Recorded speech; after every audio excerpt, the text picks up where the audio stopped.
Eh bien bonjour à toutes et à tous et bienvenue dans cette nouvelle vidéo sur l'actualité de l'AS Saint-Étienne. Je suis très heureux de vous retrouver aujourd'hui pour parler des différentes informations concernant notre club. On va tout d'abord faire un point sur le mercato avec un attaquant français qui évolue en Belgique qui est pisté par les Verts. Ensuite, on va parler de la rumeur Kaleb Ekouban, c'est la priorité offensive de nos Verts durant ce mercato. Où en est-on dans ce dossier? Ensuite, on va aborder le sujet d'un défenseur clermontois pisté par les Verts. C'est pareil, cette rumeur dure déjà depuis plusieurs semaines, même plusieurs mois. Où en est-on? On a des nouvelles informations aujourd'hui.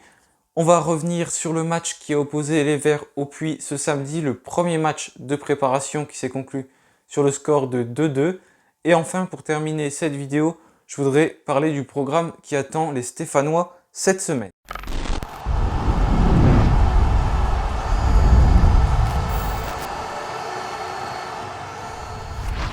Donc tout d'abord ce point sur le mercato avec un attaquant français qui évolue en Belgique qui est pisté par les Verts.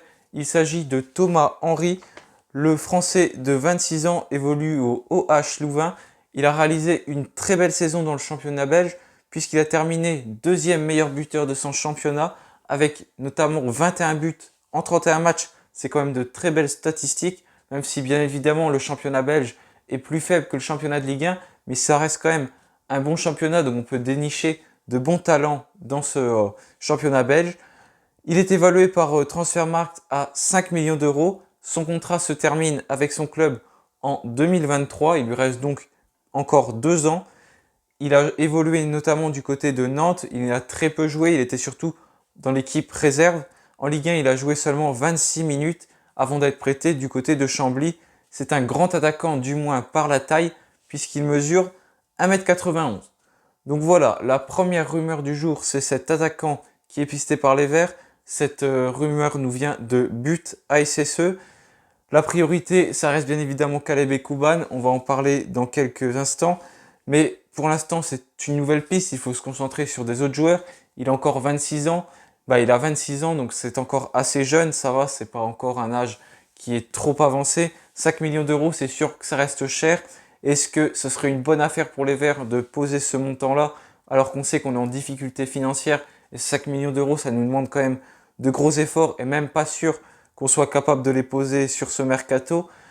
Mais pour l'instant, c'est donc cette piste qui se dégage. C'est encore rien de vraiment fondé, c'est une piste parmi tant d'autres qui se dégage en attaque, mais c'est quand même assez intéressant, je trouve, avec 21 buts en 31 matchs, même si le championnat est plus faible, ça reste quand même des belles statistiques. C'est un attaquant qui a quand même donc beaucoup de confiance, deuxième du championnat de Belgique, deuxième meilleur buteur.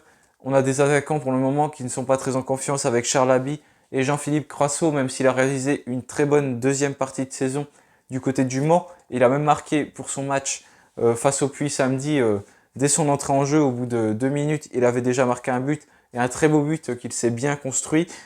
Mais ce ne sera peut-être pas lui l'année prochaine, il sera peut-être encore une fois prêté. Je pense pas qu'il ait les épaules pour la Ligue 1.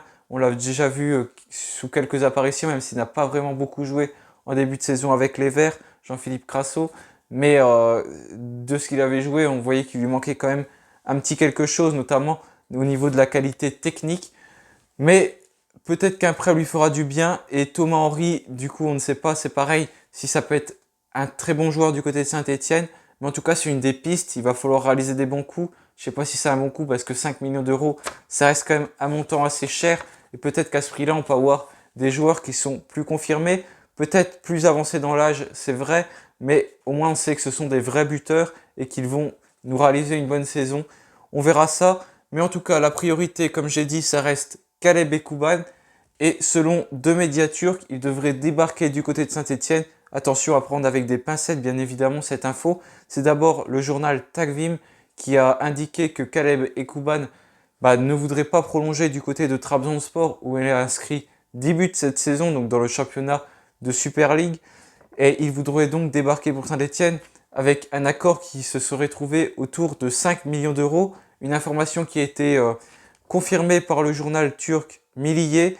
Mais attention à ces médias turcs, on a bien vu avec le dossier Mostafa Mohamed qui nous l'avait annoncé du côté de Saint-Étienne. Et malheureusement, il avait filé du côté de Galatasaray. Donc il faut toujours se méfier, surtout avec un montant de 5 millions d'euros. En plus, il est évalué à 7 millions d'euros, donc peut-être que Trabzonspor n'accepterait pas cette offre de 5 millions. Il lui reste donc un an de contrat avec son club, mais méfions-nous encore de cette information. Pour l'instant, tant que rien n'est fait, il n'est pas encore stéphanois, bien évidemment, et tout peut encore basculer. Donc si on en croit ces médias turcs, il devrait donc débarquer cette semaine du côté de Saint-Etienne. On voit bien avec Keşrida qui aurait déjà dû débarquer il y a presque un mois, et pour l'instant, rien n'est fait, et ce dossier n'a l'air de plus avancer. J'ai l'impression que plus on va avancer dans les jours, plus il y a peu de chances qu'il arrive du côté de Saint-Etienne, malheureusement, ce latéral droit. Et pour l'instant, le mercato des Verts n'a pas commencé. Malgré notre passage devant la DNCG qui s'est très bien passé, on n'a quand même pas vraiment énormément d'argent pour recruter.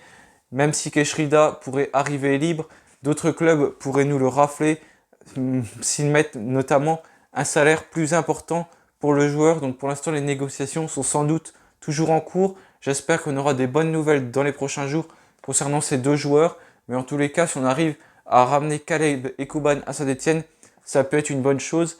10 buts dans le championnat de Super League, ce n'est pas non plus à négliger. Ça reste quand même un assez bon championnat, ce championnat turc, même s'il n'est pas évidemment au niveau de la Ligue 1. Encore que, il y a quand même de très bonnes équipes.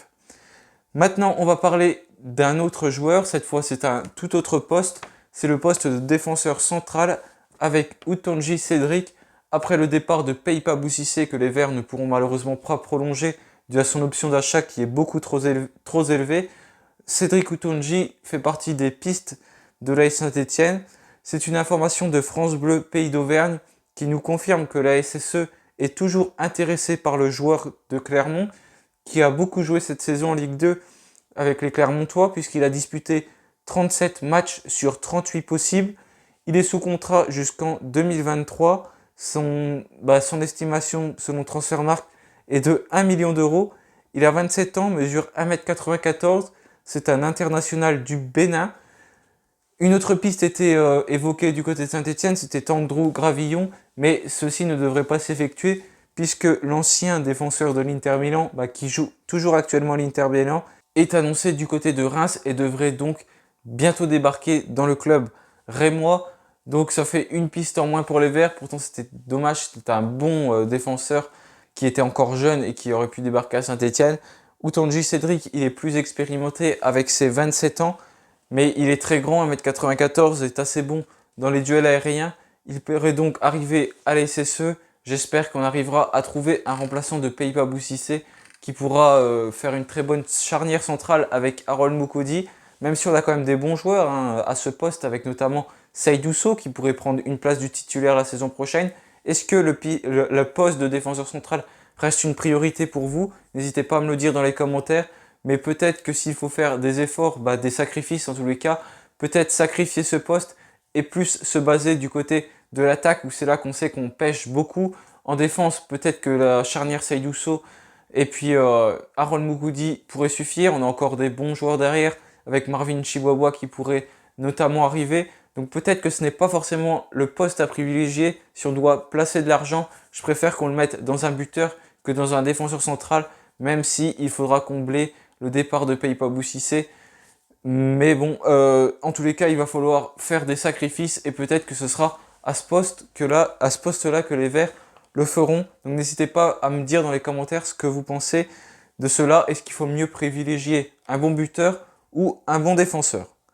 Maintenant, je voulais revenir sur le match qui a opposé les Verts au Puy. C'était ce samedi.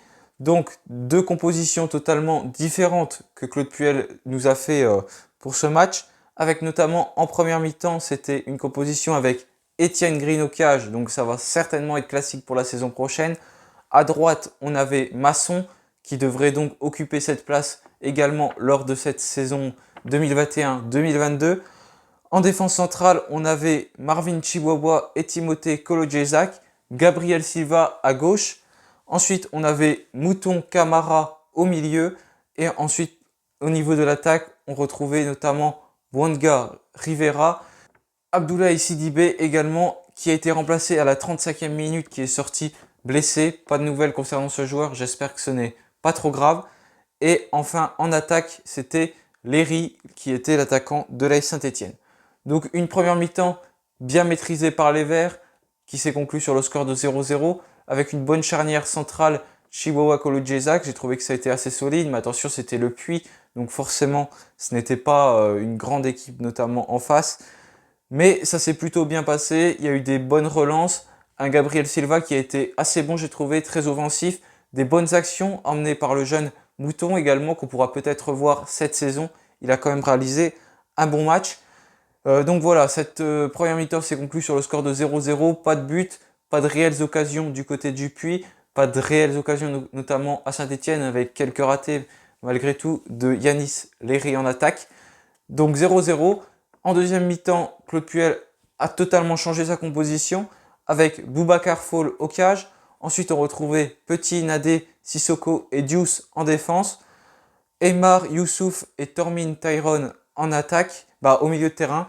Et plus offensivement avec Riyad Boudbouz, Bilal Ben Kedim et Jean-Philippe Grasso. Donc cette deuxième mi-temps s'est conclue sur le score de 2-2. Les deux équipes avaient totalement changé leur composition. Du côté du Puy, il restait plus que 2 joueurs qui avaient joué la première mi-temps.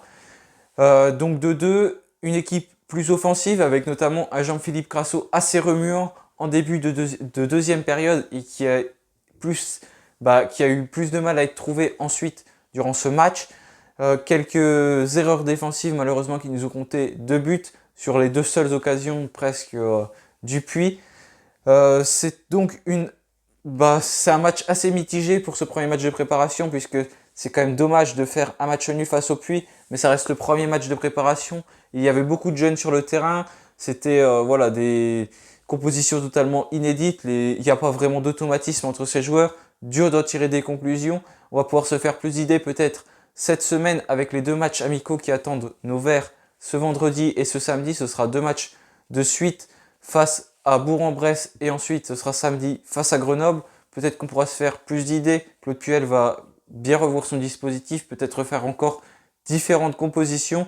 Mais voilà, ce premier match amical se conclut sur un score de 2-2 face à une équipe de National 3. Ce n'est pas forcément une bonne nouvelle, même si, comme je l'ai dit, c'est des équipes qui vont être totalement remaniées par la suite. Et il y avait beaucoup de jeunes, c'est pas évident de trouver pour l'instant des automatismes. Donc maintenant, on va parler du programme qui attend les Verts cette semaine. Donc tout d'abord, les Verts se sont reposés hier et aujourd'hui. Après 2 semaines de préparation, les Verts ont eu droit à 2 jours de repos. Demain, ils vont s'entraîner le matin et l'après-midi, tout comme mercredi. Jeudi, il y aura juste un entraînement le matin. Et enfin, vendredi, il y aura ce match face à Bourg-en-Bresse. Ce sera au stade Aimé Jacquet à 18 h. Ce sera sur ASSE.tv.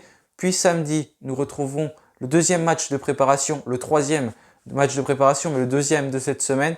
Ce sera face à Grenoble, également direct sur SSE.tv et ce sera dans le stade d'Andrézieux-Boutéon. Donc voilà, les Verts vont monter crescendo, vont affronter une équipe de National, puis ensuite une équipe de Ligue 2. Donc voilà, cette vidéo est terminée. Merci de l'avoir suivi. N'hésitez pas à la liker, la partager, la commenter si elle vous a plu. Je vous retrouve très bientôt pour une nouvelle vidéo. En attendant, portez-vous bien et allez les Verts!